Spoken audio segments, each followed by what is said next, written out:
You're watching a webinar from Documentary Business, also distributed by PACT, the UK Producers Association. I'm Peter Hamilton, and we're taking a deep dive into the status of the pipeline of productions in the US for leading unscripted networks. And Dan Salerno is going to take us through the data. It's great to see you, Dan. You've done so much work on this. It's original research, and you've synthesized it, summarized it in a really informative way. So great to have you on board for this, I think, important, year-end webinar. Yeah, thanks, Peter. I enjoy our conversations. We cover so many. I know we could probably go way longer than what our time is allotted, but yeah, it's a lot of the numbers are interesting, but behind numbers are stories. So hopefully we can share some of the stories and then what it means to the production community that it's always trying to kind of break through, particularly here in the U.S. Of course, is what we're focused on. So Caitlin is producing the webinar, and I'm going to ask Caitlin to go to the first slide, and we're going to get started. So I'm going to read the title of the slide. It's called Program Trends, Discovery and Nat Geo Channel, New Titles and Hours, 2022 and 2025. So it's showing how many titles and how many hours Nat Geo and Discovery, in reverse order, have commissioned over these years. So Dan, why don't you describe the chart in a little more detail? Yeah, absolutely. And again, I think the most important thing about all of these little bar graphs that we're going to share is that it's the directional nature of the information. You don't want to get too hung up on a specific number. And as we talk about titles, specific titles, but what we do want to pay attention to is where are things going and what is the story that's developing there. And then if I'm somebody maybe on the network or the distribution side, what does that mean to me? And if I'm on a production side of the discussion, what does that mean for me as well? To kind of walk through the format of the graphs themselves, we've got two networks up here, in this case, Discovery on the left and Nat Geo on the right. Looking at each of them individually, we'll go through these. But just to highlight, this is a 4-year trend. Blue is 2022, 4 years ago, and then it goes in natural order. Green is 23, orange is 24, and yellow is 25. So 22 through 25 as a 4-year trend. And it's a pretty good time frame to look at because it's coming right out of the pandemic. So the influence of the pandemic at this point has largely sort of dissipated in those 22 figures. And you kind of quote back to normal, whatever normal was at that time. And then what we're going to look at really is the impact then, the streaming era of our industry and where everything went from that point to today with the impact of cord cutting and consolidation and contraction and so forth. So Dan, I'm going to ask you a question. Tell me what on the blue chart for Discovery, the two blue charts, the one on the left represents what and how many hours is that, and the one or how many units, and the blue column on the right in 2022, what does that represent? Yeah, it's a great question. Just for clarification, and unfortunately, we weren't able to get sort of numbers on the what is the X or the Y axis that goes up and down. But the smaller bar there, the little one with Discovery, the number there is 69 if you can't read it.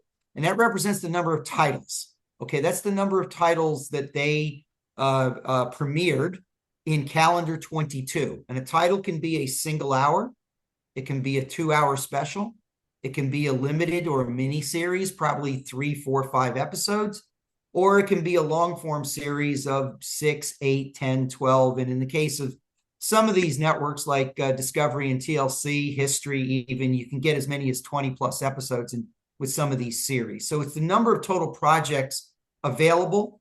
And if you just think of it in an operational sense, that's 69 contracts, that's 69 production management, filings, that's 69 different unique commissions that producers had a chance to work on. And it represents a rather significant, in this case, number of hours. That number is 636. That's the tall bar on that chart.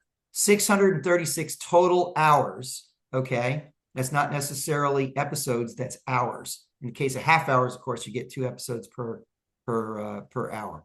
So 636 hours is the base that we're working from on Discovery Channel here in the US, representing 69 titles. If we'd sort of jump, Peter, into the trend that we're seeing already, and it's a pretty easy one to see here. It's a little harder on the number of titles, the little smaller columns. You go from 69, 42, 42, 35. So you see an immediate drop from 22 to 23 on the volume of titles. That's largely driven because the number of specials fell off and not the number of series. But you also see a pretty dramatic drop, probably about 20%, in the volume of hours in total. It goes from 636 to 528. That's a real number. You go into the following year in 2024 and you start to see that drop continue. And then you see it, we're projecting, because we don't have final year-end numbers for 25 yet. They could announce a series that shows up for the last 6 weeks, and 371 might become 378 or something. But for the most part, we're projecting about 370 hours by the end of this year, representing 35 projects. The key there, though, Peter, I mean, really, you probably pick up on it right away. It doesn't take a genius to figure out, in a very short period of time, 3.5, 4 years, we went from 636 hours to 371 hours. That's a drop of 260 hours that are no longer on the marketplace for distributors, for producers, for co-production partners, etc. That is a significant number. And it honestly it's understandable. It's a reflection of how the linear marketplace is shifting. Shouldn't be a surprise to anybody when we talk about it, because we've been talking about it for quite some time. Budget contraction, network contraction, cord cutting is knocking the affiliate bases down by 30-40% over a few years ago. So it stands to reason that the programming is going to follow. But it's a major trend you're seeing very clearly with Discovery Channel, and that's Discovery Channel. Talk about it with the others. Dan, just to be really clear, that's Discovery Channel, not Discovery Networks. And we're going to look at ID in a minute. And, yeah, that is correct. TLC. Well, let's move on to Nat Geo, which is it's in the same slide, a radically different picture, except for the drop-off in 2025 this year. Yeah, it is. And it tells a slightly different story, which is well, it's going to have, I think, kind of a little bit of a more positive feel, quite frankly, when we get to that 2025 story, even though it might not look like it. What we're seeing here is, in contrast to Discovery, that was really massively, high volume. Okay. Nat Geo made the decision several years ago with the kind of the fewer, bigger, better mentality that we've seen take over a lot of these services, including the streamers, right? And that's something that we have talked about quite a bit as well. So in a way, they were already kind of in a manageable level just even a few years ago, just under 300 hours, about 275 hours or so. And they maintained, plus or minus 10 hours, 15 hours, that steady sort of rhythm across the last 3 years. And that's encouraging. And it was also true even in the number of projects. I mean, the number of projects dipped a little bit, went from 30, 29, 25. So you're not that far off. As a percentage, 25 is about a 15% drop, but you're not that far off.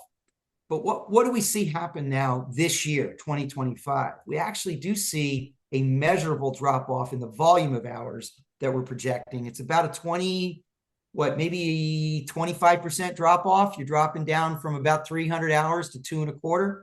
So it's a pretty sizable percentage drop off. The actual number of projects, though, still remains not too bad. It's still 22 projects this year compared to 25 last year. So fewer episodes per series? Is that what's happening, there's or fewer more specials?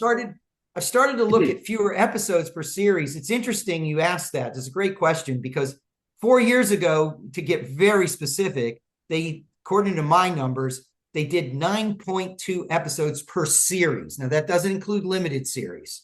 That's just the long form series, 9.2 episodes. They dropped it to 9, held steady for 2 years at 9.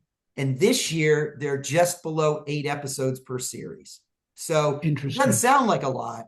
You only fell off about 1 episode per series. But when you take that on average with, 22 series, that's 22 hours of content.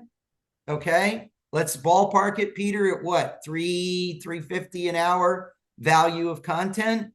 You knock off 20 to 25 hours. What is 300,000 times 20? 600,000, right? Yeah. 6 million.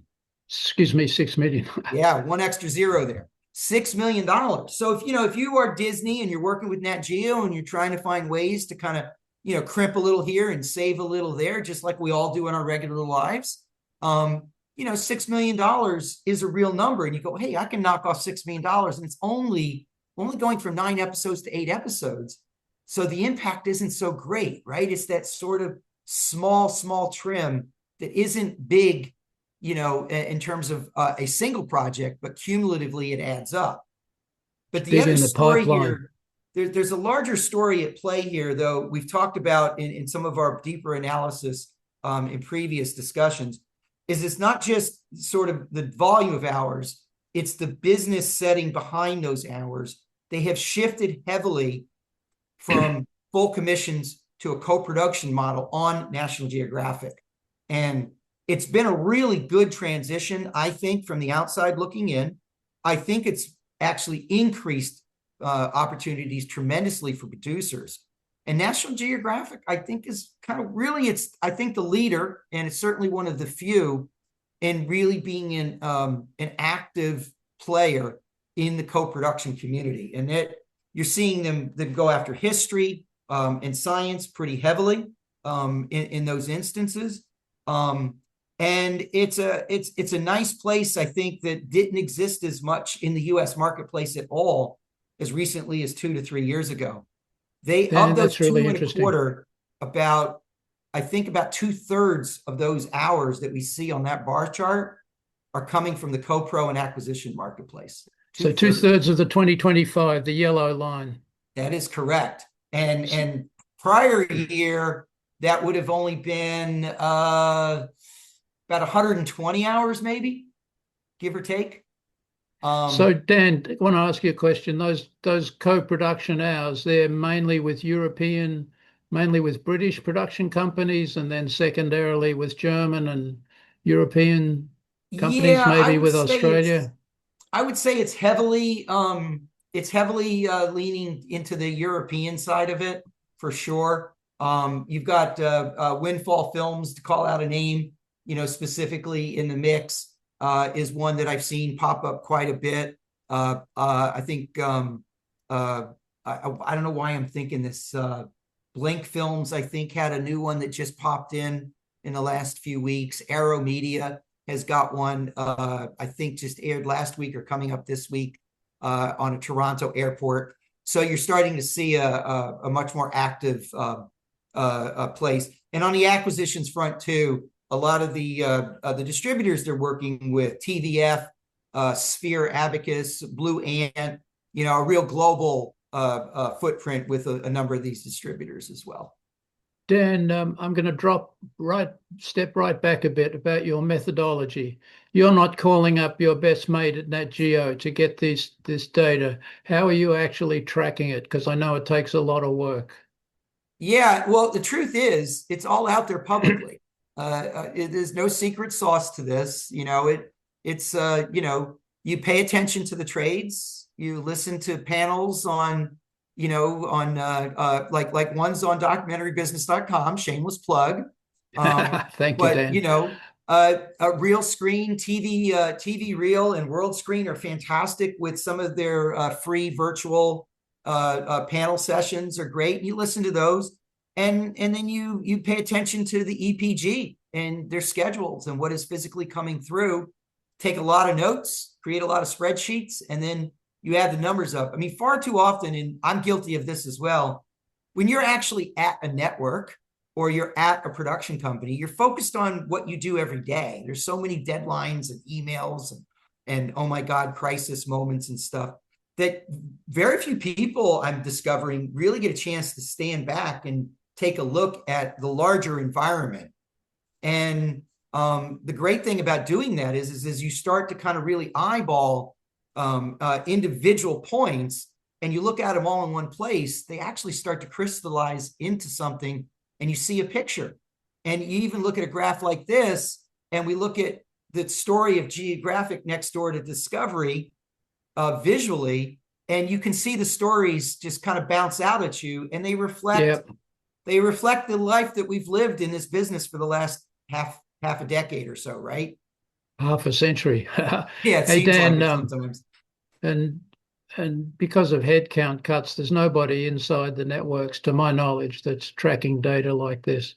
But let's go on to the next two. Dan, I just find this really fascinating, and hats off to you for just keeping track of it the way you do. So we're going to look at history and A&E. They're two A&E networks, Yeah, brands, and different story here. Very so fascinating to compare them.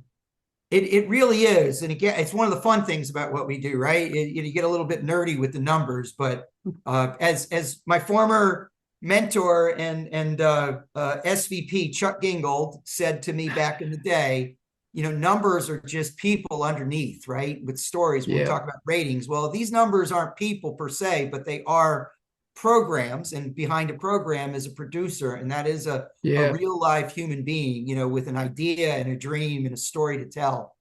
Yeah, So numbers represent plus the something. associate producer and the interns that are trying to get a job. And there's each number here is a whole community, and it's often a town's economy. If you're talking, say, wildlife, it makes such a Yeah. difference at a city like Bristol. Anyway, let's go back to history and Yeah, A&E. well, there's a tale of two cities a little bit here. Now, these are sister networks, as we all know, within the same organization, Yep, but they are managed separately editorially.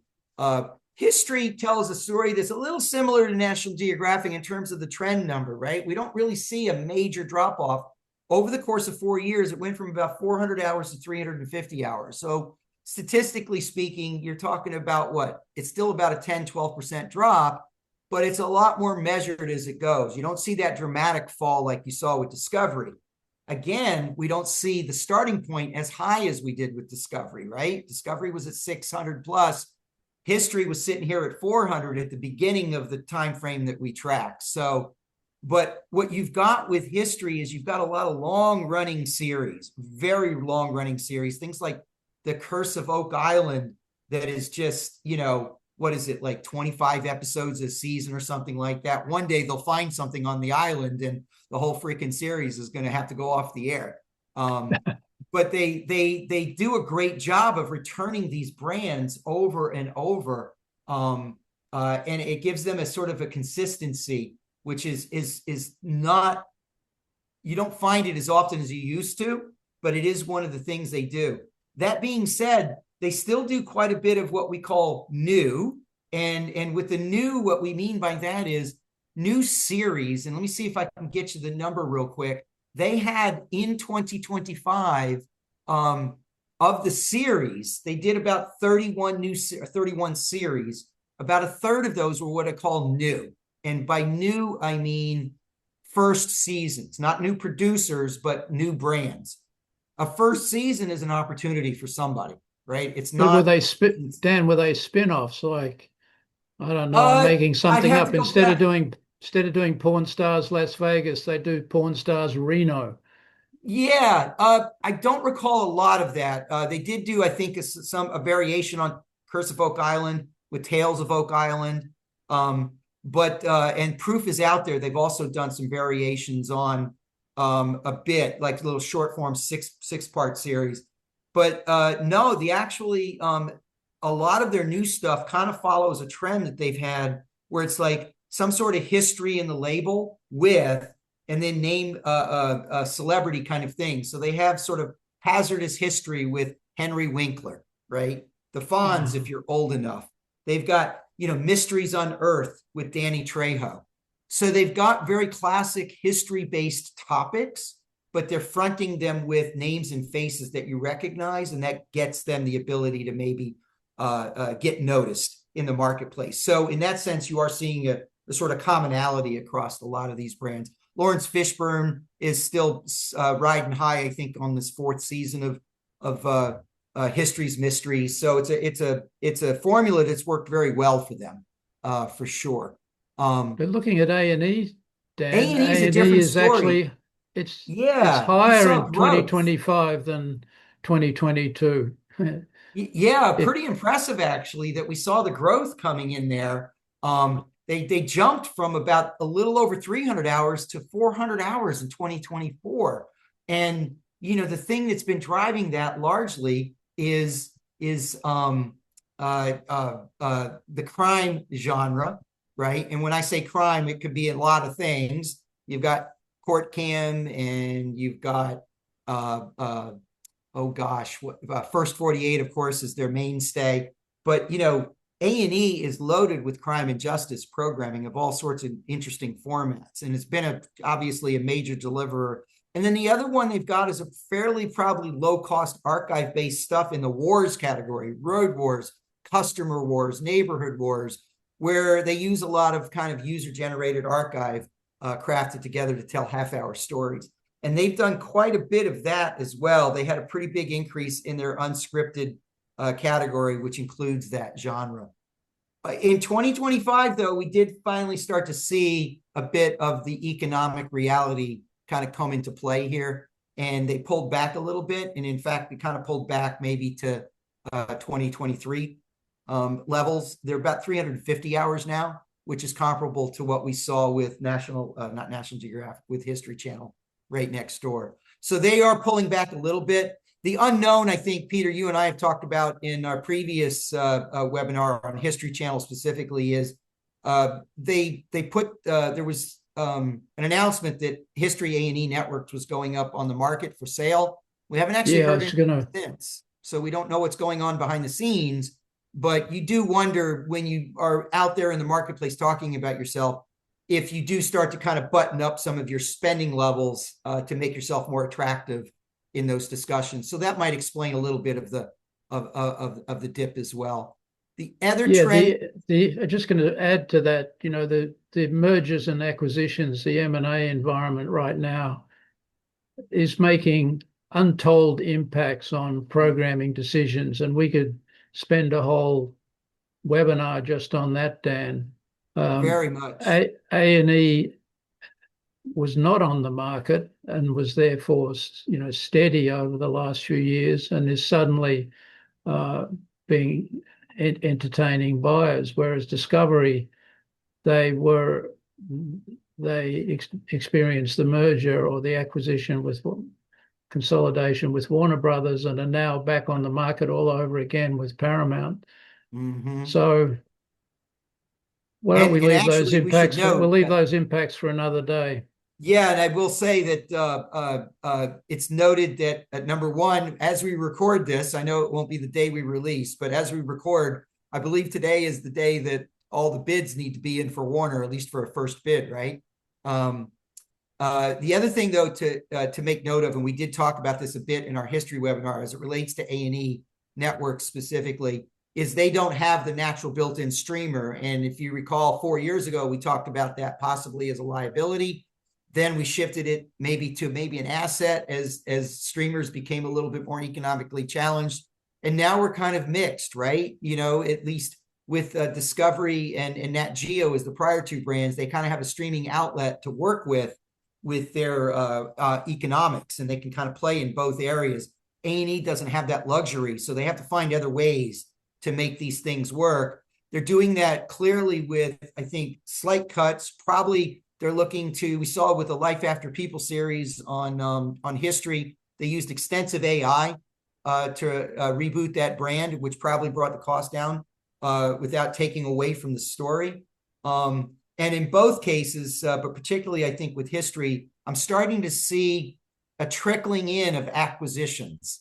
Not many, not enough to go crazy on, but you are seeing a couple of acquisitions, Mysteries Above being probably the most prominent on history. And acquisitions are good because you get the volume of hours without the cost involved with it. And we'll see if that's just kind of like they're exploring the market for the occasional, or much like Nat Geo, where it became a real pivot in their buying strategy. Yeah, I did a study for a leading network on acquisitions, and one of the challenges, of course, is that uh, in the interest of cost saving, nearly all the networks started looking closely at acquisitions around about the same time, which meant that it was competitive to get the good stuff, and there isn't as much as you'd think. And a lot of it requires reversioning to fit the brand. So, but Dan, this is really fascinating. Let's move on to Yeah, our next slide. And this is yeah. our final These are our two final networks case that study. also, yeah, these two networks are in the same family. I like that we've paired them together with really what they have in common beyond being both part of the Warner Brothers Discovery family of networks. But these are two high performing brands, and frankly, very forward facing brands for Warner Brothers Discovery. Believe it or not, it's ID TLC, and then not we don't track as closely HGTV and Food that get a lot of share of voice and mind in the Discovery presentation outwards to the consumer. You see it on Max, you see it on Discovery Plus, you see it on the VOD. They both are female targeted. ID is a little closer to 50-50. TLC is probably a much higher skew, much higher skew, and rather successful with it. From a statistical standpoint, ID's story is a story very similar to Discovery, pretty easy to spot right away. In terms of the volume of hours, that number on the far left in blue is a little over 500 hours in 2022. It fades rather quickly to a little under 300. So we're talking about 230-hour drop over a course of a 4-year period. That's similar to what we see with Discovery Channel. It's probably reflective of a couple of things. It's still within the family of brands. It tells me that maybe it's not from an investment standpoint inside their building. They're still kind of pouring the money into Discovery and TLC as their top two distributed brands. The other thing it tells me, though, on a positive is that, ID's got legs. They've got a shelf life with the content. They've got a tremendous library that just can live forever. So a lot of the content that they make and produce can be used multiple times. They're running 3 nights of repeats from their library, and you're probably not seeing much fall off in delivery. And that gives them flexibility that a lot of brands don't have, that they can kind of move things in and out pretty well. We haven't seen them dip into the acquisitions front at all. They do involve themselves in co-productions on occasion, but they are few and far between. They are still really trying to get global rights, I think, on most everything. The biggest sort of shift editorially, directionally for them is, they're following sort of the leads of their viewers, is they're doing kind of some of the ripped from the headlines stories, and they're doing them in these tentpole miniseries rather effectively, really rather effectively anchoring things. And they come out about every 4 months. There'll be a 3-parter. It'll anchor a single night, one night, bam, all at once. Fantastic. And it'll be one of these things that's a very prominent stories, like Diddy was the one in the early part of the year. But even Karen Reed in the later part of the year, they've done a little less known unless you're a true crime aficionado. But these are stories that have been in the headlines quite a bit, and they kind of get in on them. And it's really where they're doing extremely well. And they're using those then to drive a regular series environment of ongoing brands, I think like 3 nights a week. The other thing that's fascinating about it to me is the source of the materials. There were, over the course of this 4-year period, Arrow Media out of the UK and Lion Television, also out of the UK, are some of their biggest suppliers of content. Fascinating. It's really a fascinating thing that the US-based crime network is biggest partners are actually overseas in the UK. And their primary target is the US viewer, not the global viewer. Is that correct?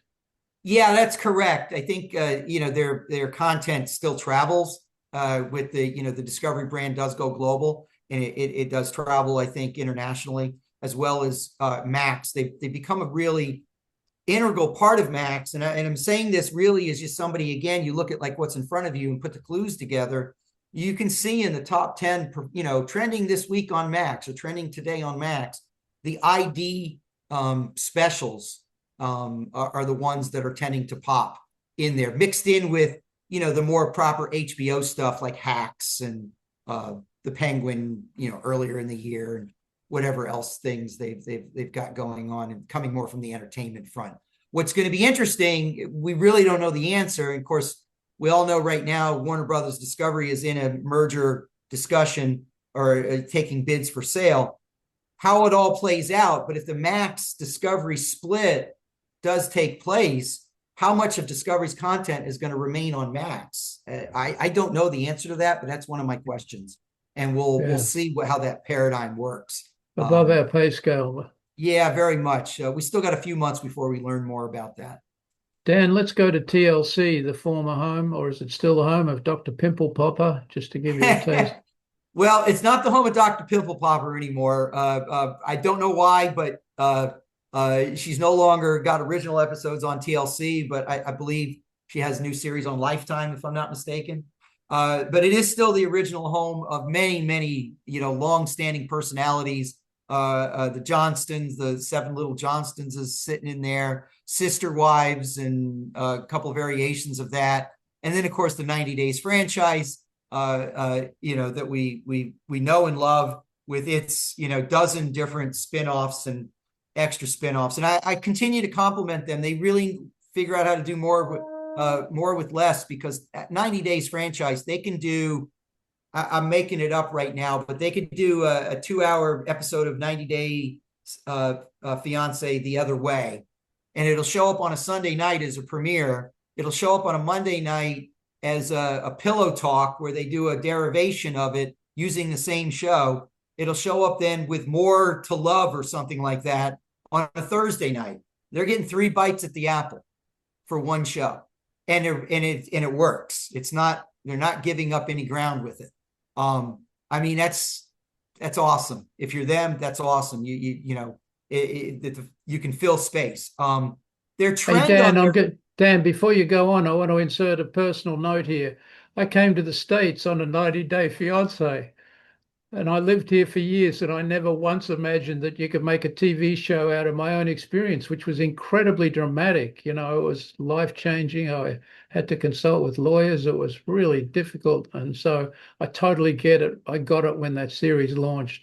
But here I was. Peter, maybe we should pitch a little on the spot development here. One of the biggest trends on ABC right now is the Golden Bachelor.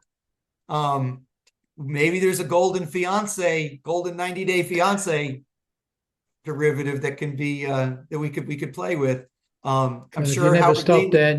You're always looking for a new angle. But let's go on and have a look at the charts. The presentation. Yeah. So anyway, on the TLC story is a little bit of a mix of the two different stories we've seen. Right. You see the increase coming early on in 22 to 23, where they had a pretty significant jump. Some of that may just be the positioning of their premieres more than anything, because they do such long-running series. These 90 Day Fiance franchises run 20, 25 episodes. And we're talking 2-hour episodes. So you're talking 40, 45 hours of content within a single franchise. So it's significant, right? And if they start one of those in December versus January, that can influence our numbers here a little bit. But what you do see in the last 2 years is clearly a little bit of a trend down, a little bit in 23, and a much more significant, numerically speaking, in 25. You're going from about a peak of 400 and a quarter down to about 3 and a quarter now. So you are seeing the economics hit TLC as well, for sure. But they haven't lost sight of the franchises that work, and that's the key. And what about new opportunities for new producers, or of the creators of these long-running series pretty well got TLC locked down? Yeah, for TLC, let me check real quick. But for the other series, the interesting thing is for the other brands, all the other five brands in there, there is still great opportunity. And TLC is not that different in that 2025 mix. Out of 25 series, seven of them are new series. Seven as a whole, meaning season one again. And of those seven new series, two of the seven, knowing because of baseball batting average, that would be 28%, are from new producers that they've never worked with, which actually, when you think Interesting. about for a brand that is 30 years old or more, the fact that they're still finding new people to work with is pretty impressive. So, my message to producers out there is it's not easy. It's still rather difficult to get into all of these brands in their own way because the costs for the brands are higher, the risks are higher, their decisions are fewer, so they've got to be careful. But there still are pathways, and it helps to know somebody for sure. But you can still get in without that direct connection. Of all the brands that we just talked about in the last year, just in 2025, what, maybe 13, 14 of those were new producers, okay, out of about 70 new series. So what is that, about 20%? Yep. It's still not a bad thing. We can talk a lot about how challenging Well, our world is, and it Dan, is. let's go to the But next slide, which kind of puts a nice context on all of this. yeah, boy, this one's a good I one. did this math just before we got on air, Dan, so I hope we don't find a mathematical error. But across the six networks, I totaled up 226 titles and nearly 2,000 hours. So let's just think of the scale issue. What's the scale of a business like that? So I just took a punt at the average cost per hour, and you and I have discussed this ad forever, and it's probably higher than that, but it's probably not higher than 400 an hour. So the Yeah. total spend just across those six networks is nearly 600 million. It's a significant business still. I mean, everybody's wringing Mhm. their hands, and there's so much, so much advice about there about, find a teenager and go wrap your future around a celebrity. But still, this legacy networks business, despite all of the declines across many of the networks that your deep analysis has revealed, is still a very substantial business with new opportunities. Am I wrong? No, you are not. No, you are not. And in fact, to add even one little anecdotal a stat, if I looked at this last night, looking at 26 announced projects. Okay, these are things that the networks themselves have already announced in various places. Working off memory here, but National Geographic, I believe, has 9 projects already announced beyond 2025. Um, 6 of those are new seasons, new years, new projects, new. They're not season 2 of something. 6 of the 9 already. When you start looking at it, if that's kind of an indication of how National Geographic is continuing to sort of be accessible for new ideas, that's a really good sign. And if National Geographic is a little bit of a canary in the coal mine for some of these other brands that have yet to announce a lot of their 2026 commissions, I think it still bodes well for our industry out there. No doubt we've got challenges as a whole and so forth. But one of the things this industry does really well, and Peter, you and I have been around long enough to see the cycle, is we adapt. We get a new platform like the internet, we figure it out. We get new platforms like streamers, we figure it out. Some platforms don't work as well, some work better, but we do figure it out. And the proof is in the pudding. They're still spending as a whole. I think that one of the things we need to keep an eye on is as we shift into a co-production market, and if some of these other networks, particularly in the Discovery family, begin to follow what Nat Geo has been doing with global co-productions, is you then need to make sure that you're not overwhelming your partners, because the German market can only co-produce so much. and the US market has the biggest appetite of everybody. So the limiting Yeah. factor may be what the global market can accept in co-production, simply because they don't have the shelf space for it. But we haven't hit that yet. Dan, we're kind of running out of time. I wanted to go to the next slide, which is to just put all of those charts together Yeah, it's all and of them, right? all of them. And I mean, you can see number one, steep decline. Number two, decline just in 2025. Number three, modest decline. Number four, even an increase. Number five, steep decline. Number six, very, very modest decline. It's very interesting to see them all together. And Dan, we just picked six networks. You mentioned HGTV, Mhm. food. There's so many other networks out there that we could apply this analysis to. But let's Yeah, go to the next slide just to wrap up. yeah, you're right. I mean, these are the six big ones, but we do try to keep an eye on a couple of the, a number of the other nonfiction based networks. And actually, to lead you right into your slide here, we do keep some numbers. It's harder to track the numbers statistically on things like Netflix, but I will tell you, my latest track on Netflix for 2025 has about 60 projects, titles, if you will, on Netflix that I've been able to track down for 2025 alone. 60. That's comparable to any of those networks that we just outlined, if not more. The heavy percentage of those sit in the limited series, the 3x60 kind of arena, and the 2-hour feature length arena.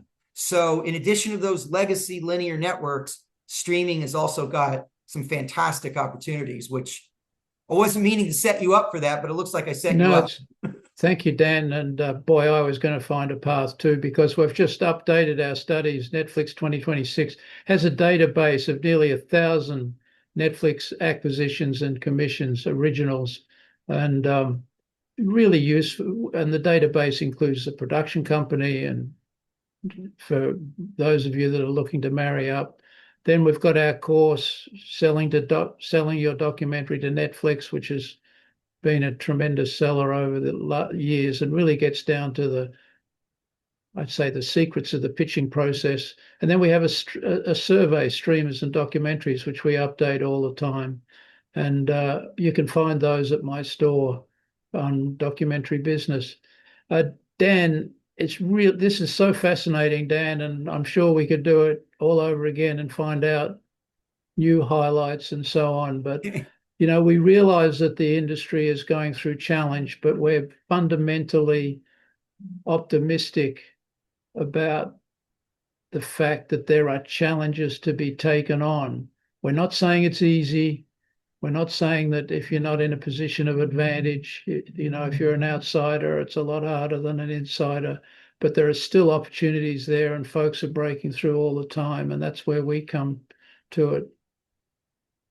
Yeah, What do and you think? listen, if I could share one very quick little anecdote that kind of it puts a real life example to that optimism that you speak of. In the last few weeks, the Discovery Channel announced a fast turnaround special on the Louvre heist with Pioneer Productions. And Interesting. again, kind of in the ID form, ripped from the headlines, except probably not as salacious in the subject matter, if you will. It's not murder. But Pioneer Productions, a UK company, pitches Discovery. Granted, there was probably a very strong connection there because the new CEO of Pioneer is a former Discovery commissioner, but a direct connection. Discovery, which has only done one special, one in the last 2 to 3 years, they're out of the specials game, bought the show. Now, they bought it for a lot of different reasons, but again, we look to optimism. Pioneer gave it a really good shot, and they were successful in breaking through to a brand that has really been very series driven. They've been able to kind of crack the door open for a special. So there are reasons to continue to chase these brands for a lot of different things. Don't make assumptions on where they are today is where they're going to be tomorrow. Well, Dan, thank you so much. You're a wonder, really. Love your enthusiasm, love the depths of your research, and it's always great to be on these webinars with you. So thank you, and Yeah, we will thanks. see you again soon. Well, same to you, and happy holidays to everyone if we're not out in front of them before. Thank you.